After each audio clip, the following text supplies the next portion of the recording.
Let's see how it goes. Um, with inadequate preparation. All right, so I kept describing Western epistemology, maybe in general, and Western epistemology at the point, or analytic epistemology, at the point where I stumbled across it in the 1980s. I kept saying it was fantastical. That seemed to be my favorite word that day. Embarrassing, but there it is. What did I mean by that? I don't think I really said.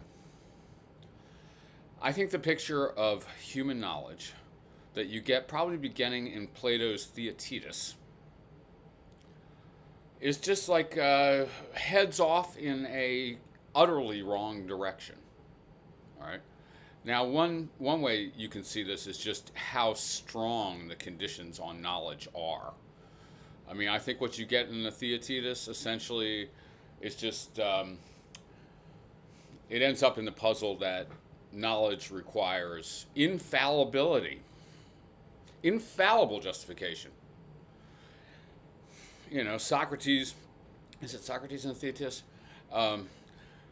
Drives his interlocutors all the way to the idea that, knowledge has to be, it must be infallibly true. And what would follow from that, of course, really should be total skepticism. And ancient philosophers drew that conclusion from the Theaetetus, right? Even though Plato didn't necessarily exactly, or seemed to be holding up the idea that this kind of infallibility was maybe possible through philosophical dialogue.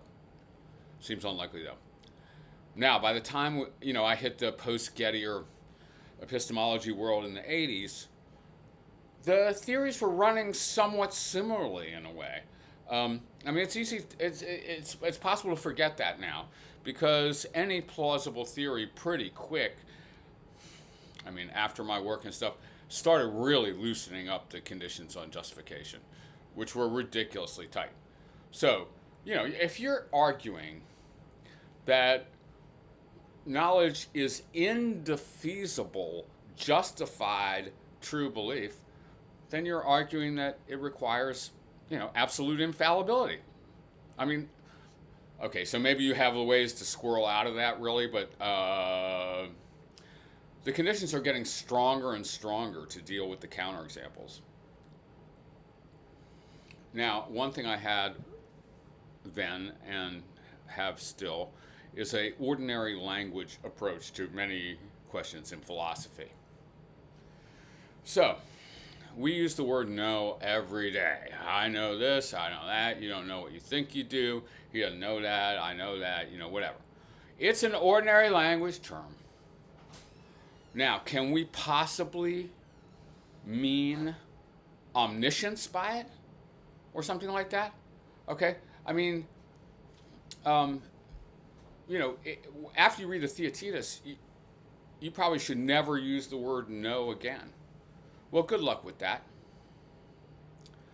After you get to, non-accidentally, that is, like, sort of fixed inevitably by the causal circumstances, and fully rationally justified true belief or whatever,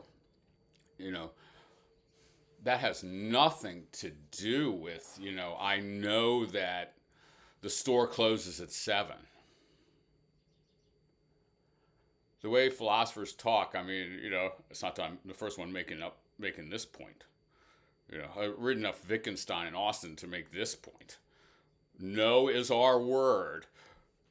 We're trying to say what it means, okay? To say what no means would be to account for the actual uses of no, the ordinary uses of no, which is not to say that there couldn't be a wrong use of no. And now we're going to have to describe, the normative uses of no and stuff like this. But but Western epistemology, just for good and all, left all use of the word no behind and started just these fantastical requirements. Not only that, but it was just overweeningly rationalistic. like this idea that like we are just these little computing reasoning machines, grinding through the logic of the situation. It's, like we know by being embedded in this world. We know this world because we have to know this world because we're little creatures scurrying around on the surface of this world, and not because we're constructing beautiful, rational arguments for every conclusion that we reach. All right. So I guess I had this response immediately to Descartes, even to the empiricists and everything. Like, what? How are you using the word no? All right, and then the crazy rationalism of it all, and the internalism of it. So like I have to, the basic problems in Western epistemology are fixed by Descartes' dream argument and stuff like this. How do I know I'm not dreaming right now? And the whole picture of the mind that you get there, where like I'm sealed up in this little chamber, and my homuncular eyes are watching a screen, and they're seeing these images pass, okay? Representations or whatever, phenomena, right? The whole fucking modern philosophy has this disease right up to now. And then I have to to know anything, I have to justify the claim, or in some particular claim, that the images in my little chamber, in the little theater in my match up with an external world that I have no access to actually because I'm trapped in this chamber. Okay. In a way, I don't want to grapple with that. I just want to go. That has nothing to do with anything that it's like to be a human being in this world. For good reasons, man. Like, we're creatures on the surface of this world. Mammals, dude. Not whatever the hell that is. Okay. Okay, so knowledge is our word. And a philosophical theory has to account for the basic uses of the word. So, for example, I know where I live. I know that here is a hand and here is another. We can start arguing about what is not an ordinary usage. I know that here's a hand and here's another. Okay. Now that's a paradigm case of knowledge. And I'm going to say with George Moore that we know that as well as we can know as anything can know anything. So if that's true, then I don't have to answer the dream argument or some fantastical hallucination scenario that you may present, right? I'm going to argue the other way. Like, this is a paradigm of knowledge. Now let's account for what's happening there, and then we'll know what knowledge is. Or at least we could make that move. Okay. Now that might actually suggest that we don't need a necessary and sufficient conditions account of knowledge. I mean, I don't think Austin or Wittgenstein would be that sympathetic with one, in a way. Like, we just need to keep characterizing the way we talk about this. But I'll say this too: Wittgenstein on knowledge, on certainty, is valueless. Okay, it's just hemming and hawing back and forth. There's nothing going on. Except the claim that here's a hand and here's another is a grammatical or logical sentence or truth. No, it's not. But anyway, okay. So, in a way, like, okay. So, epistemic minimalism, what in my head was an attempt first to boil down the essence. In some ways, like, okay, so like maybe we're all agreeing that that's a necessary condition. The truth is a necessary condition for knowledge. Now, deleting the justification condition will just open up the possible sources and structures of knowledge in a way that could be much, much more compatible with the actual practices of even the sciences, but the way that people know in general. All right. It was maybe partly a strategy for defantasticalizing Western epistemology and for criticizing its overweening rationalism. So there are these cases that I discussed in the first paper. Knowledge is merely true belief. That Kane calls the Sartwell cases, or maybe others do too. Where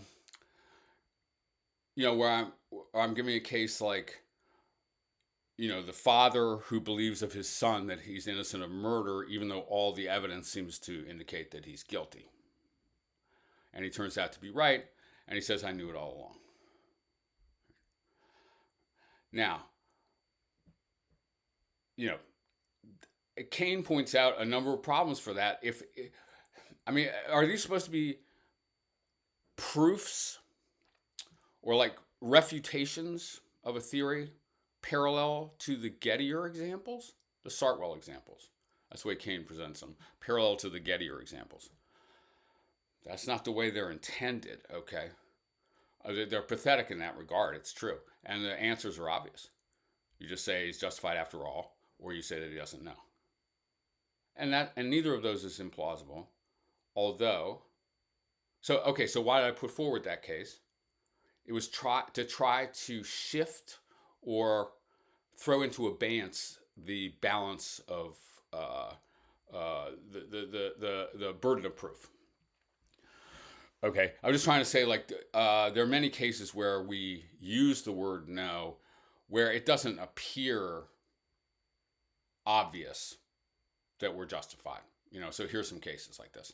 And what I was doing is just trying to shift the initial set of intuitions or whatever to try to get the situation in that first paper, to get the situation to even in a way. So we could even talk about what the conditions on knowledge are without getting broken by this gigantic prejudice. Okay. So these are meant as ordinary language style cases to show that the ordinary usage of the term is a lot richer and more complex than seems to be asserted in epistemologies of justification, particularly the crazy strong ones, all right. But really, these are the cases I want to emphasize. The absolutely most ordinary, quotidian, obvious claims to know. Because in those,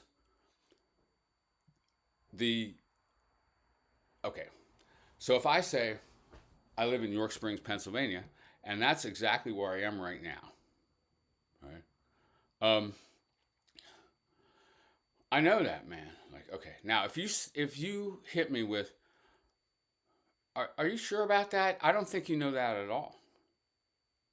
All right, you're just casting aspersions on my sanity, right? That's not an appropriate request. These things should begin to make you wonder, right?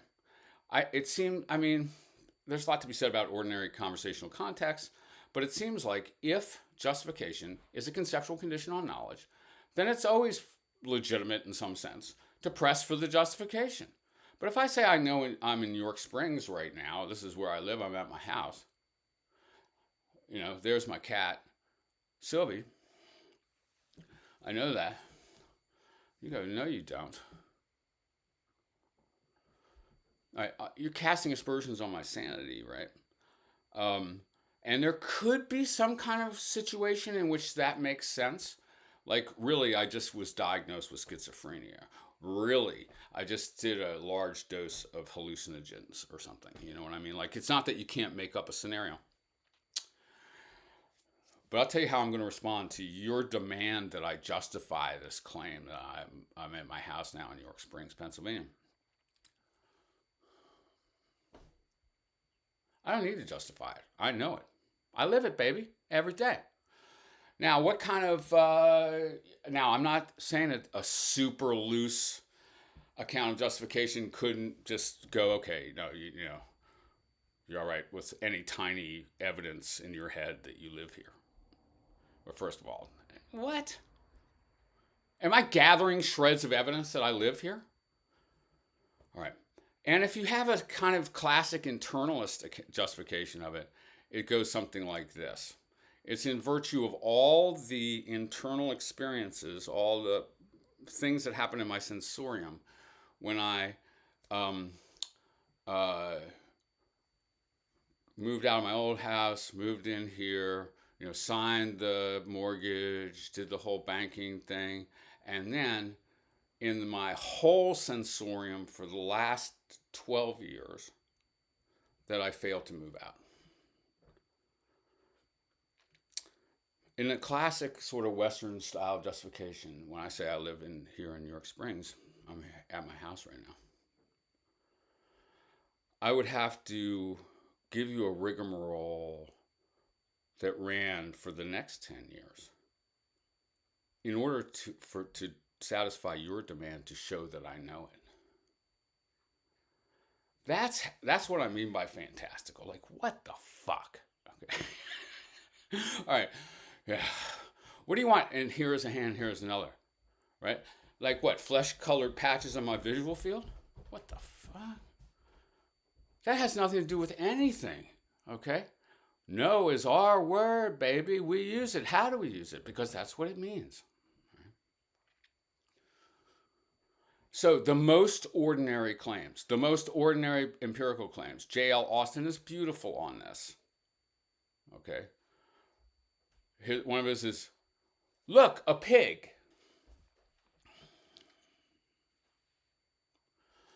Okay, now, the epistemologist of justification goes, produce your evidence that that's a pig. So first of all, prove you're not dreaming. Prove you're not hallucinating. Okay.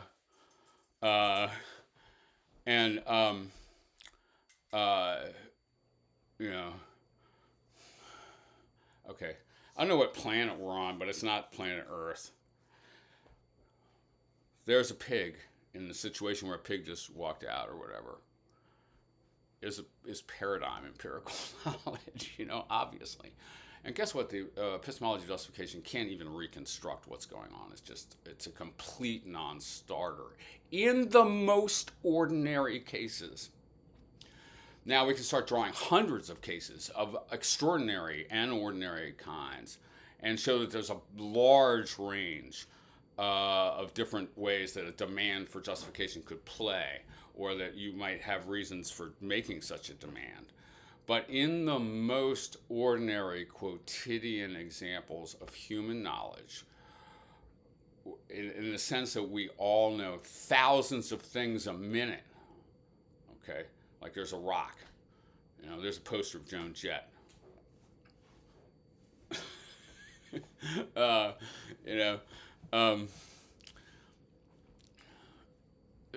Epistemology of justification is just not. It's not rational either, and I mean it's just a basically false picture of what a human being is. Okay, like I know stuff because I have to know it because I'm embedded in the world. Not because I'm running texts through my head that give a series of reasons or arguments. And not because I'm having a series of patches, colored patches on my visual field. There's nothing infallible underneath. I mean, there's nothing infallible about any claim to know. Anyone could turn out to be false, of course, right? But I'll tell you something that's not going to turn out to be false. Here's a hand, here's another.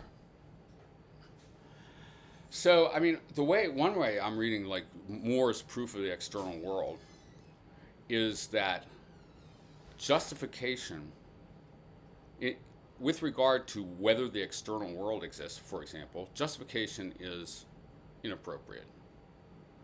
It's I don't know what planet you think, what sort of thing you think you are on what planet. Okay. But, so, ordinary people know stuff. Okay, so now,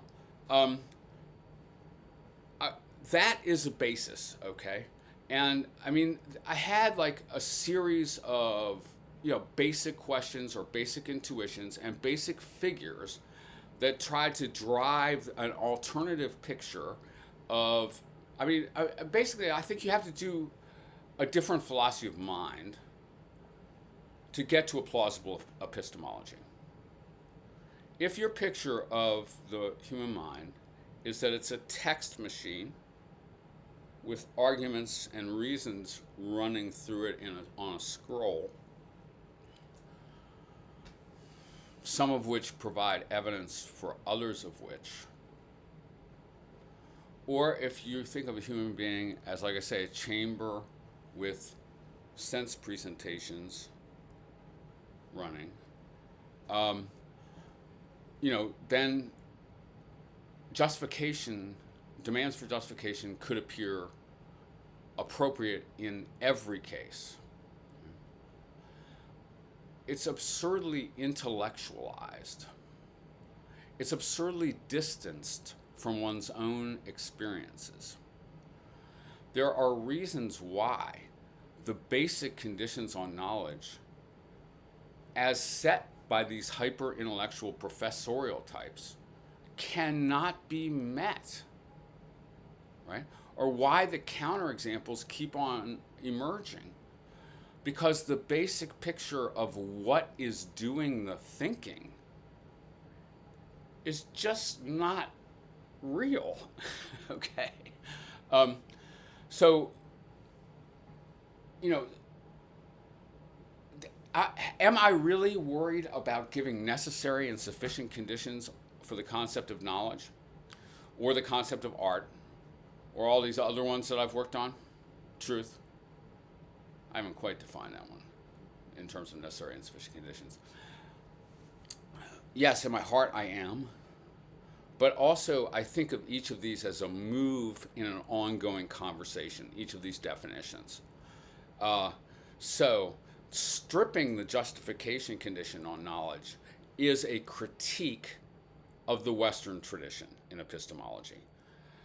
I think it's worth saying that, if you were doing Chinese epistemology, Neo-Confucian epistemology, read Wang Yang Ming as Chinese anti-Kantianism. Right. A little before Kant, but is that right? There are no other epistemologies that run with this sort of principal division between mind and the reality that the mind supposedly represents. Wang Yang Ming's account of knowledge, let you look it up, is that we cease to be distinct from the thing we know. I think that's, it sounds cosmic, and, it sounds spiritual or mystical. I think it's true in the most ordinary sense. So I'm seeing this book right now. Boy, it's a complicated situation when I'm seeing this book on the screen in front of me in this computer, but also peripherally from the other side of this book. Directly, okay. Well, surgically enhanced eyes, too. All right. All right. I'm looking at this book. I highly recommend it. Looking at this book. And, light is bouncing, wavicles, I guess, bouncing off the surface of this thing into the holes in my face, baby. Where it's messing with the atoms in my head, altering them, moving around. I'm literally ceasing to be distinct from this. Molecules are streaming from it. Wavicles are streaming from it into me. That's the ordinary case of perception. That's how I know, okay? If you demand that I give reasons now, first of all, this is just not what we're doing, okay? It could be, I guess, again, draw a fantastical situation where that makes sense. Like, you're asking for my reasons? Well, it's not that I couldn't say anything. It's that I didn't say anything. The whole picture of what a human being is that is undergirding your epistemology is gross and totally implausible. It's the kind of reason that we got so separate from the world in our own hallucination that we're fine with abusing the world. Right? Like I'm saying this runs deep, okay? Now that's not all reconstructed in deleting the justification condition from knowledge. It's reopened in the epistemological realm by that, okay? Now you could reconstruct you could try to give a much more decent and plausible account in terms of justification that's compatible with some kind of decent and plausible account of what a human being is. I mean, I invite you to, and I think virtue epistemology does somewhat better with that. I mean, especially as it's developed over the last 20 years or so. Implicitly, I think, responding to difficulties I raised. But so now I want to go on to really sort of, I have a little trouble getting focused on this, to the nitty gritty of these arguments. Or the attacks on the argument. But I think it's better to take a little bit of a meta look at this, why people are offended. Because why people are offended is why I said this. I'm doubting the value of rationality. Or let me put it like this. Rationality is valuable just precisely to the extent and on the occasions that it leads to truth.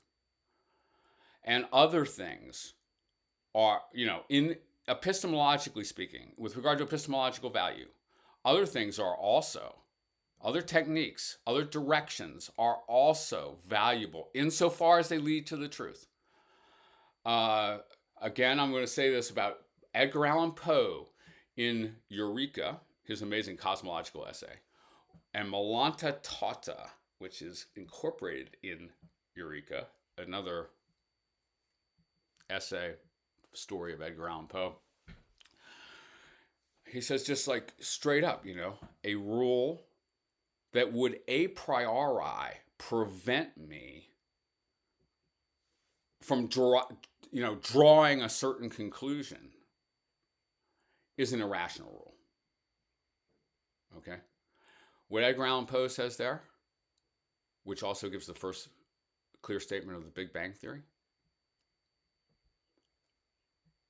what it says there is it's anti-scientific to say a priori, this is the structure of knowledge, and knowledge can only proceed this way by, say, producing orderly reasons. No, we are complicated, fucked up, contingent creatures scurrying around on the surface of an earth, and we come to know in all sorts of different ways. And if you're trying to say a priori, it can't be in those ways, but only in these ways, you're an enemy of human knowledge. You post-Enlightenment rationalists, not in the empiricist versus rationalist sense, but in the reason-mongering sense. All right, I'm going to stop there and then do some more later on. Peace be with you. And with Joan Jett, too.